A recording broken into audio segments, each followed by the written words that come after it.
Hello dear student, आज हम next question paper शुरू करने वाले हैं। ये भी 2025 का एक क्वेश्चन पेपर है। ये सेकंड सेट है उसका।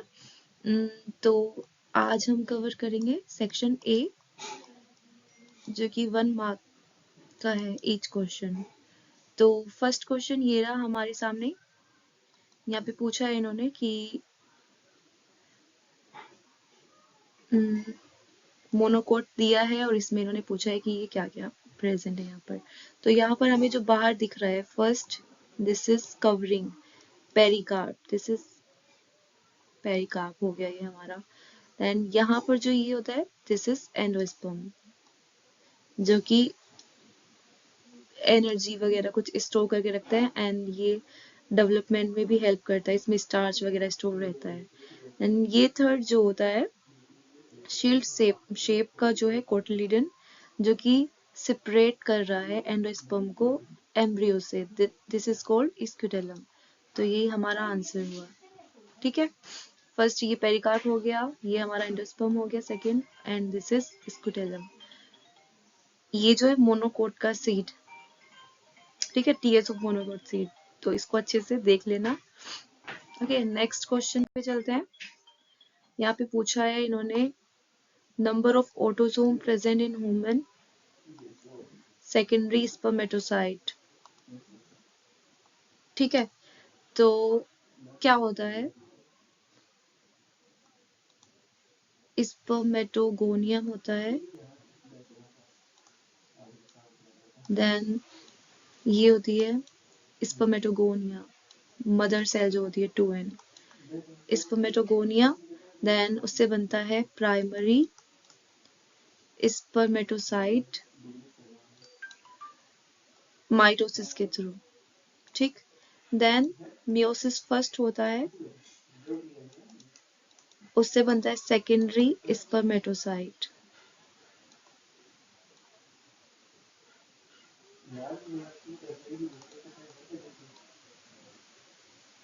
यहाँ क्या दिया, स्पर्मेटोसाइट, सेकेंडरी स्पर्मेटोसाइट बनता है, फिर मियोसिस सेकेंड होता है एंड बनता है स्पर्मेटिड, एंड देन स्पर्मियोजेनेसिस के थ्रू वो बनता है स्पर्म। तो यहाँ पर जो होता है ये 2n होता है इसका प्लॉइडी, एंड 46 क्रोमोसोम होते हैं यहाँ पे, यानी कि 22 पेयर ऑटोसोम एंड एक्स और वाई, 2 सेक्स क्रोमोसोम। जब प्राइमरी स्पर्मेटोसाइट बनता है इसमें भी 46 ही रहते हैं। देन मियोसिस जब होता है, मियोसिस होने के बाद क्या होता है, होमोलोगस क्रोमोसोम सेपरेट होते हैं। तो यहाँ पर ये हाफ हो जाएगा, क्रोमोसोम नंबर हाफ हो जाएगा एंड ये हो जाएगा 23 क्रोमोसोम, यानी कि 23 मतलब 22 ऑटोसोम प्लस 1 सेक्स क्रोमोसोम। ठीक है, तो फिर नेक्स्ट में भी यही 23 जाएगा, आगे भी 23 बनेगा। तो यहाँ क्वेश्चन में क्या पूछा है कि सेकेंडरी स्पर्मेटोसाइट, तो हमारा ये सेकेंडरी स्पर्मेटोसाइट है, तो इसमें इसका जो प्लॉइडी क्या है, ये हैप्लॉइड होता है, n is equal to 23 and autosome जो इसमें होता है 22 ऑटोसोम प्रेजेंट होते हैं। तो यही हमारा आंसर है, बी आंसर हो गया हमारा। ठीक है, next question.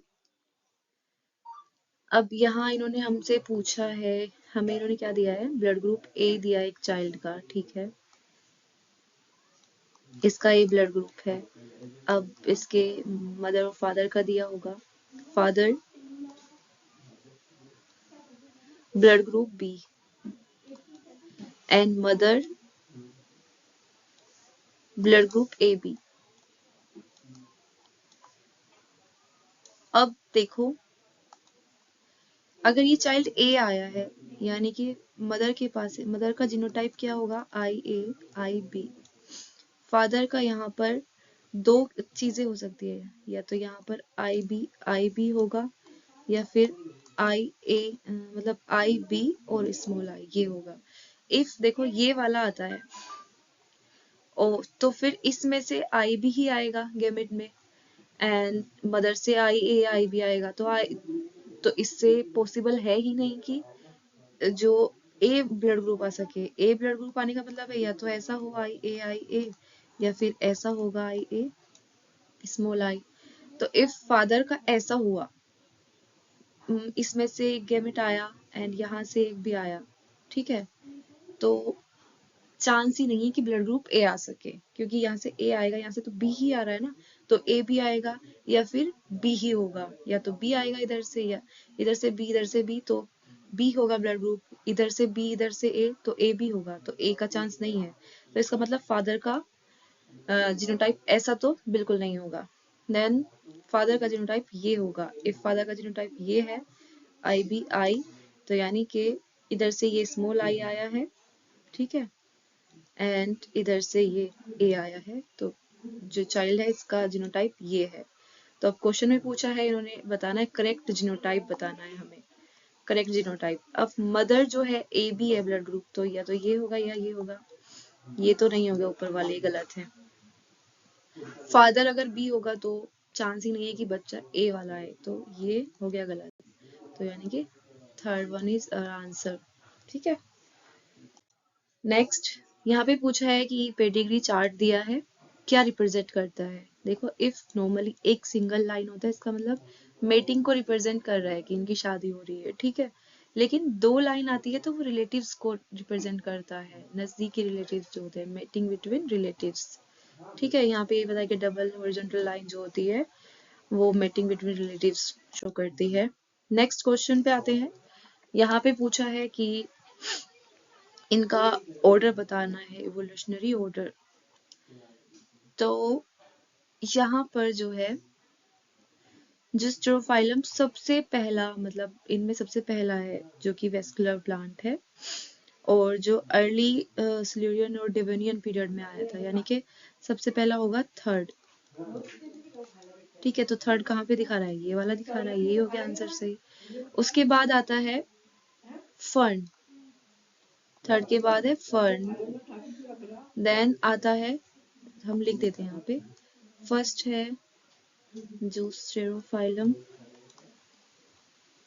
Then fern, fern के बाद आता है जिंको, ये एक जिम्नोस्पर्म है, ये टेरिडोफाइट में आता है, एंड देन ये जो है नेटल्स,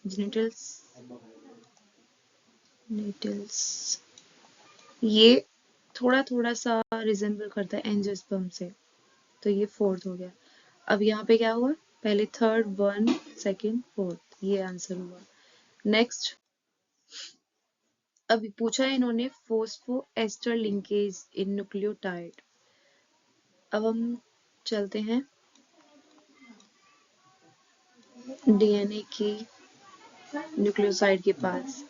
ये बेस होती है, यहाँ पे कार्बन 1 2 3,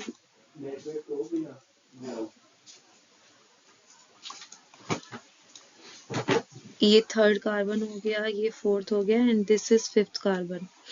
तो यहाँ पर क्या होता है, ये हमारा फॉस्फेट ग्रुप हो गया, यहाँ OH बनाते हैं, OH OH सिंगल बॉन्ड, ठीक।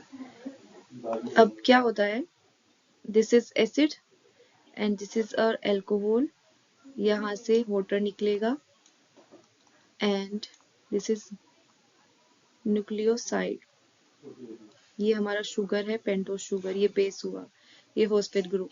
तो हम चल रहे हैं न्यूक्लियोटाइड के फॉर्मेशन को देख रहे हैं। तो यहाँ पर हमारा बन जाएगा क्या, बेस CH2O, इसको हम नेगेटिव से शो कर सकते हैं या OH से भी। अब यहाँ पर जो है, जो ये लिंकेज बनी है बिटवीन एल्कोहल एंड एसिड, जो लिंकेज बनी है इसको बोलते हैं एस्टर लिंकेज, ठीक है, एस्टर लिंकेज। और क्योंकि ये फॉस्फेट ग्रुप है तो फोस्फो एस्टर लिंकेज, ठीक है। तो जब एक न्यूक्लियोटाइड बनती है तो उसमें फिफ्थ, ये दिस इज फिफ्थ कार्बन बताया ना, ये 1 है 2 है, ये यहाँ पे थर्ड होगा, एंड ये fourth and this is fifth. Fifth के OH एंड फॉस्फेट के बीच में जो है फॉस्फोएस्टर लिंकेज बनती है। ठीक है, तो अब देखते हैं यहाँ पे phosphate group and third carbon का OH, नहीं ये तो नहीं होता। Phosphate group and OH of fifth carbon of nucleoside, ये सही है, ये हमारा फॉस्फोएस्टर लिंकेज होती है। ठीक है, नेक्स्ट क्वेश्चन। यहाँ इन्होंने पूछा ये हेट्रोजीनस आरएनए दिया है, यानी कि एचएनआरएनए, ये प्रिकर्सर होता है एमआरएनए का।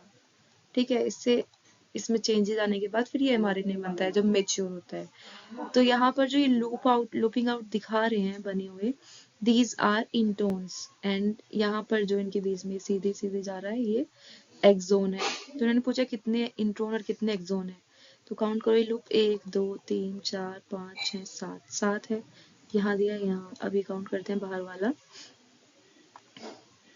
1 2 3 4 5 6 7 8, 8 यानी ये 7 और 8, ये इंट्रोन है, ये इतने इंट्रोन 7 है, एक्सोन 8 है। नेक्स्ट क्वेश्चन, यहाँ पूछा है आरएनए पॉलीमरेज 1 2 3 एंड यहाँ कुछ बना है। तो देखो आरएनए पॉलीमरेज जो होते हैं यूकेरियोटिक में, पॉलीमरेज आरएनए पोल 1 2 3, मैंने इसे याद किया कि 2 वाला यानी कि एम से रिलेटेड, एम मीडियम से मैंने एमआरएनए को लिया है। ठीक है, यानी कि सेकंड वाला बनाता है एमआरएनए को, एंड पोल 1। अब देखो आर एंड टी, दूसरा एक होता है आरएनए आरआरएनए, दूसरा होता है टीआरएनए। तो आर टी से पहले आता है, यानी कि फर्स्ट वाला बनाएगा आरआरएनए को एंड लास्ट वाला बनाएगा टीआरएनए को। ठीक है, तो इसी से हम सॉल्व करने की कोशिश करते हैं, देखते हैं। यहाँ पे दिया है सेकेंड आरएनए पॉलीमरेज 2, यहाँ पे एमआरएनए तो कहीं दिख नहीं रहा है, लेकिन एचएनआरएनए में दिख रहा है, ये प्रिकर्सर होता है एमआरएनए का। ठीक है, एचएनआरएनए जो होता है एमआरएनए का प्रिकर्सर होता है। तो यानी कि आरएनए पोल 2 जो है थर्ड, 2 का थर्ड, बी का थर्ड, बी में थर्ड यहाँ आ रहा है, यानी कि ये तो नहीं होंगे। अब 1 वाला बनाता है आरआरएनए, अब यहाँ देखो आरआरएनए बन रहा है, तो ए का हो गया 1, ठीक, ए का 1, तो ये वाला हमारा आंसर हो गया, ये तो इससे ही हो गया। अब थर्ड वाला जो है, थर्ड वाला एसएनआरएनए बनाएगा। ठीक, तो यहाँ पे देखते हैं आरएनए पॉलीमरेज 1 आरआरएनए बनाता है, यानी 28 18 5.8 न्यूक्लियस में मिलता है, एंड 2 बनाता है एचएनआरएनए, प्रिकर्सर होता है एमआरएनए का, एमआरएनए भी बनाता है, एसएनआरएनए भी बनाता है, और कुछ एसएनआरएनए भी बनाता है। थर्ड वाला टीआरएनए और 5s आरएनए एंड सम एसएनआरएनए भी बनाता है। तो ये थोड़ा सा नोट कर लेना। ठीक, बाकी ये जो मैंने ट्रिक बताई थी इसको भी याद करना कि सेकंड वाला एम, उसके बाद आर और टी में आर पहले आता है, यानी कि फर्स्ट वाला आरआरएनए बनाएगा, सेकंड थर्ड वाला टीआरएनए। नेक्स्ट क्वेश्चन, अब यहाँ पर देखो क्वेश्चन दिया है सिट्रिक एसिड कौन बनाएगा, ये वाली चीज कि सिट्रिक एसिड यहाँ पे कौन बना रहा है। अब नॉर्मली अगर किसी को याद भी नहीं है, लेकिन थोड़ा सा भी अगर चैप्टर पढ़ा है, तो लैक्टोबैसिलस जो होता है वो क्या बनाता है, लैक्टिक एसिड बनाता है।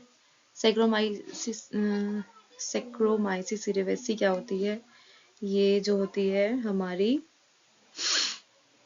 बेकर यीस्ट होती है, बेकर यीस्ट या फिर ब्रीवर यीस्ट होती है ब्रेड वगैरह बनाने में, एंड एल्कोहल,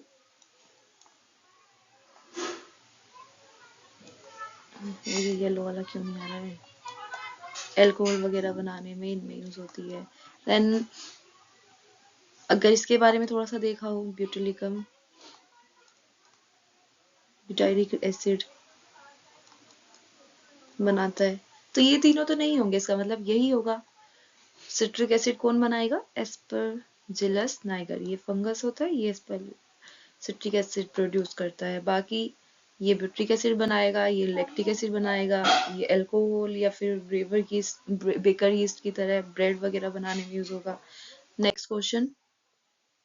अब यहाँ पर इन्होंने 80 मिनट्स दिया है और इन्होंने पूछा है मिसेल्सन स्टाल एक्सपेरिमेंट को कराने का और क्या रेशियो आएगा। तो मिसेल्सन स्टाल एक्सपेरिमेंट में उन्होंने वो सेमी कंजर्वेटिव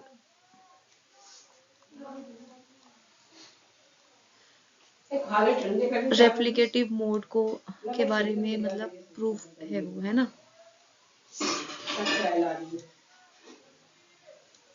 तो यहाँ पर फर्स्ट जो है उन्होंने डीएनए जो लिया था वो लिया था जो कि N15 वाला था, है ना, ये N15 वाला है। फिर उसको फर्स्ट जनरेशन जब 20 मिनट के लिए जर्मिनेट कराया तो ये दोनों अलग हुए एंड जो नया स्ट्रैंड बना वो लाइट वाला स्ट्रैंड था। देन फिर 20 मिनट के लिए कराया तो ये येलो वाले अलग हो गए एंड रेड वाले।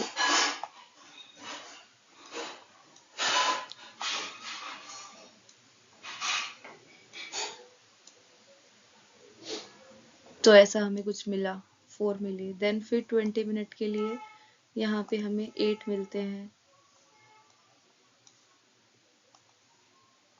ऐसे सिर्फ 2 ही रहेंगे अब हर जनरेशन में जिनमें हैवी होगा, वो भी हाइब्रिड रहेंगे, ठीक है।